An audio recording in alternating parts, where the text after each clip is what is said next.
Bismillahirrahmanirrahim. Assalamualaikum warahmatullahi wabarakatuh. Perkenalkan, nama saya Ade Gunawan, NIM C1051171079. Dalam video saya kali ini, saya akan menjelaskan kebijakan rehabilitasi hutan dan lahan. Ini merupakan salah satu tugas mata kuliah dasar-dasar perencanaan wilayah. Nah, untuk mempersingkat waktu, kali ini kita langsung masuk ke materi yang kita bahas. Nah, di sini berdasarkan peraturan pemerintah Republik Indonesia nomor 26 tahun 2020 tentang rehabilitasi dan reklamasi hutan. Nah, di sini dijelaskan bahwa dalam aturan pemerintah itu aturannya itu memang baru ya, yaitu tahun 2020 ini dikeluarkan. Nah, yang pertama itu mengenai rehabilitasi hutan dan lahan, yang selanjutnya disingkat RHL adalah upaya untuk memulihkan, mempertahankan, dan meningkatkan fungsi hutan dan lahan guna meningkatkan daya dukung, produktivitas, dan peranannya dalam menjaga sistem penyangga kehidupan. Nah, di sini dijelaskan bahwa dalam peraturan pemerintah ini yang pertama tentang rehabilitasi hutan. Nah, adapun tujuan dari rehabilitasi hutan ini di sini dijelaskan bahwa fungsinya itu untuk memulihkan atau mempertahankan lahan-lahan kritis yang sudah ada guna untuk meningkatkan daya dukung produktivitas lahan itu sendiri. Nah, kemudian selain itu rehabilitasi hutan ini juga untuk keseimbangan ekosistem hutan itu sendiri sehingga kelestariannya dapat selalu terjaga. Kemudian reklamasi hutan adalah usaha untuk memperbaiki atau memulihkan kembali kawasan hutan yang rusak sehingga berfungsi secara optimal sesuai dengan peruntukannya. Nah, di sini memang tujuannya memang baik gitu kan. Reklamasi hutan ini digunakan atau difungsikan sebagai usaha untuk memperbaiki atau memulihkan kembali memang kawasan yang menjadi kawasan hutan pada awalnya itu sudah digunakan sebagai kawasan peruntukan misalnya perkebunan. Nah, kemudian tetapi menyalahi prosedur aturan. Nah, ini bisa direklamasi kembali, yaitu sesuai dengan prosedur yang ada. Kemudian selanjutnya langsung saja. Nah, ini ada beberapa penyebab kerusakan hutan dan lahan ya. Nah, gambarnya terpotong karena tidak cukup. Kemudian yang pertama itu ada kerusakan yang diakibatkan secara langsung ya. Nah, ada berapa juga yang mendasari. Yang pertama saya jelaskan itu yang pertama itu yang mendasarinya. Yang mendasarinya itu yang pertama itu ada kegagalan pasar. Nah, kegagalan pasar itu misalkan penetapan harga kayu hasil hutan yang terlalu rendah dari nilai ekonomi yang sebenarnya. Nah, memang penetapan harga misalkan untuk kayu itu memang harus diperhatikan lebih sehingga tidak menimbulkan penebangan hutan yang secara besar-besaran. Kemudian kayu hasil penebangan liar yang berlimpah. Kemudian harga produk dan jasa kehutanan yang terlalu rendah dari nilai ekonomi yang sebenarnya. Nah, sebenarnya di sini ada 4. Kemudian kegagalan kebijakan. Nah, kegagalan kebijakan ini yang sering terjadi dilakukan oleh pemerintah misalnya dalam pelestarian hutan itu sendiri. Yang pertama itu ada batas waktu hanya 20 tahun untuk izin pengusaha penebangan hutan. Nah, biasanya ini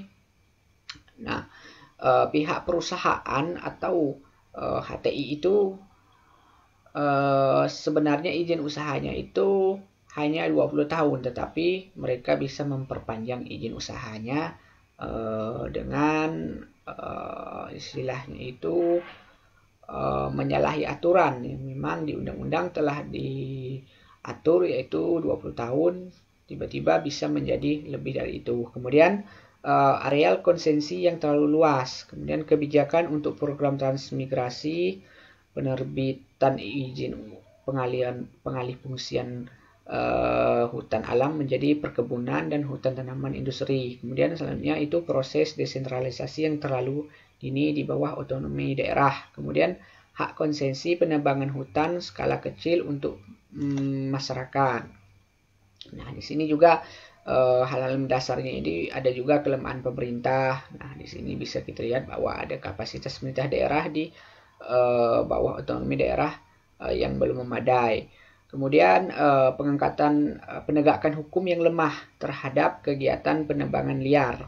Kurang terpadunya perencanaan penggunaan hutan dan lahan di tingkat nasional maupun daerah. Misalnya prioritas pembangunan di daerah pada perkebunan. Kemudian tata kelola pemerintah yang kurang baik. Nah, di sini juga merupakan salah satu hal yang mendasari akibat kerusakannya hutan dan lahan.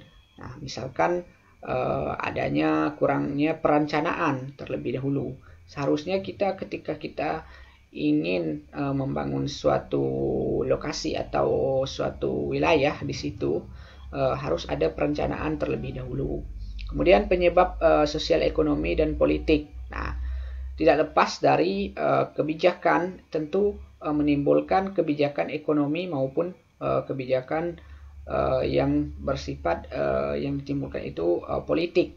Pertama itu krisis ekonomi, kemudian era reformasi, kepadatan dan pertumbuhan penduduk yang tinggi. Nah, ini menjadi satu permasalahan di Indonesia. Kemudian penyebaran kekuatan ekonomi dan politik yang tidak merata. Nah, biasanya memang penyebaran ekonomi memang di Indonesia ini memang tidak merata. Biasanya di daerah-daerah ujung atau daerah-daerah bagian perbatasan itu biasanya memang perekonomian masyarakatnya ataupun pembangunan di wilayah tersebut kurang atau minim dibandingkan daerah-daerah perkotaan. Inilah yang mengakibatkan perekonomian di Indonesia sampai saat ini belum merata atau dirasakan oleh rakyat secara luas. Kemudian yang mengakibatkan secara langsung yaitu yang pertama itu ada kondisi alam atau El Nino. Ya, ini El Nino biasa terjadi ini. Kemudian kebakaran alamiah. Nah, biasa kebakaran hutan itu disebabkan oleh kebakaran secara alami. Kemudian banjir. Nah, banjir ini biasanya diakibatkan memang kerusakan hutan bagian hulu. Kemudian kondisi geomorfologi, kemudian curah hujan yang tinggi. Nah, selanjutnya itu akibat kegiatan manusia. Nah, di sini secara langsung juga diakibatkan oleh kegiatan manusia. Inilah yang menjadi hal peran penting yang kita bahas, misalnya kebijakan ataupun yang dibuat pemerintah yang kurang diperhatikan sehingga akibatnya kegiatan manusia ini mengganggu atau merusak hutan semaunya. Kemudian yang selanjutnya itu ada penebangan, kemudian penebangan liar, kemudian kebakaran hutan kebakaran hutan disengaja untuk membuka lahan perkebunan. Di sini biasanya pihak perusahaan ya. Pihak perusahaan memang tidak mau mengeluarkan biaya input yang besar untuk pengelolaan lahan tanpa bakar, kemudian mereka menggunakan jalan pintas atau cara lain yang lebih murah, mereka anggap murah, tapi dengan cara membakar hutan atau membakar lahan yang ingin mereka kelola. Kemudian hal ini biasanya mereka tidak mau bertanggung jawab. Bahkan pihak perusahaan mengatakan mereka tidak pernah membakar lahan. Kemudian kegiatan masyarakat, pekerjaan ladang, pertanian, termasuk program transmigrasi secara spontan dan perambahan hutan. Nah, di sini biasanya memang hal inilah yang menyebabkan kerusakan hutan yang memang tidak dapat kita batasi. Kemudian pengelolaan lahan dengan teknik konservasi tanah dan air yang tidak sesuai, misalnya pengelolaan drainase di lahan gambut ini biasanya terjadi dengan tidak sesuai. Kemudian akhirnya mengakibatkan gambut tersebut terdegradasi. Kemudian pertambangan dan pengeboran minyak. Nah, ini jelas biasanya merusak hutan dan lahan yang memang di wilayah tersebut adanya pertambangan tapi tidak memperhatikan ekosistem hutannya. Kemudian ada pihak pelakunya. Di sini ada macam-macam pihak pelaku yang melakukan kerusakan tersebut, yaitu pemegang konsesi atau pengusaha hutan, tanaman industri, kemudian investor perkebunan, kemudian perusahaan perkebunan, kemudian petani ladang berpindah. Ini biasanya masyarakat biasa seperti di daerah atau di desa, kemudian pemilik lahan kecil, perusahaan pertambangan dan minyak, dan pemerintah pusat dan daerah. Nah, pemerintah pusat dan daerah ini tentu bisa menyebabkan dari akibat kebijakan yang mereka buat, sehingga kebijakan-kebijakan tersebutlah yang menjadi salah satu pemacu kerusakan hutan dan lahan yang ada di Indonesia. Nah, kemudian selanjutnya ini ada saya ambil salah satu penelitian jurnal yaitu tentang analisis persepsi masyarakat terhadap implementasi rehabilitasi hutan dan lahan. Yang pertama itu ada pelaksanaan rehabilitasi hutan sewajarnya memprioritaskan keterlibatan masyarakat setempat karena mereka mempunyai fungsi sangat strategis. Nah, benar sekali. Di sini ketika kita melakukan rehabilitasi hutan, tentu harus melibatkan masyarakat setempat. Kenapa? Nah, karena masyarakat setempat lebih mengetahui bagaimana kondisi lingkungan yang ada di sekitarnya.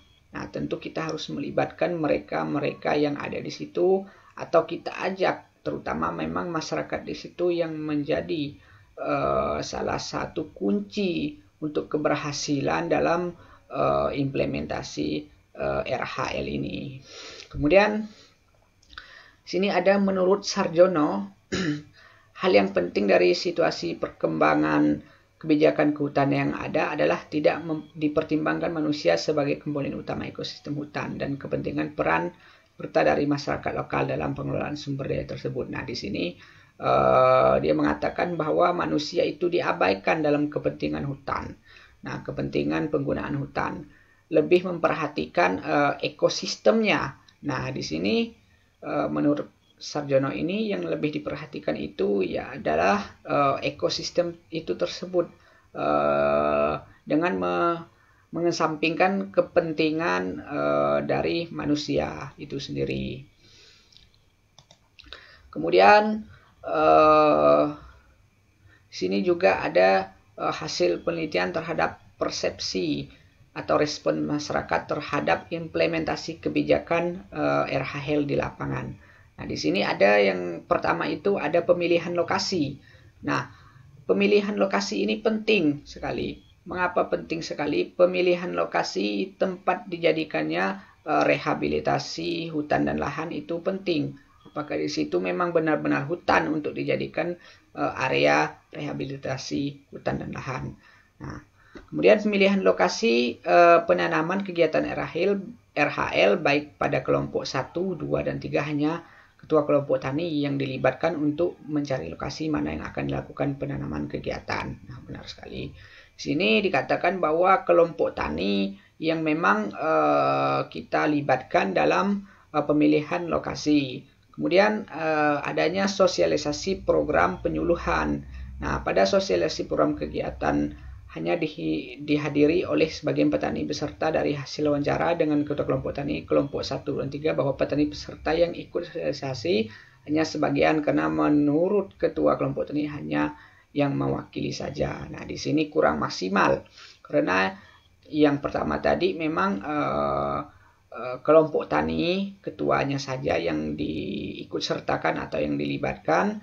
Dan selanjutnya di sini menjadi pesertanya juga tidak banyak. Nah, ini salah satu kurang maksimal.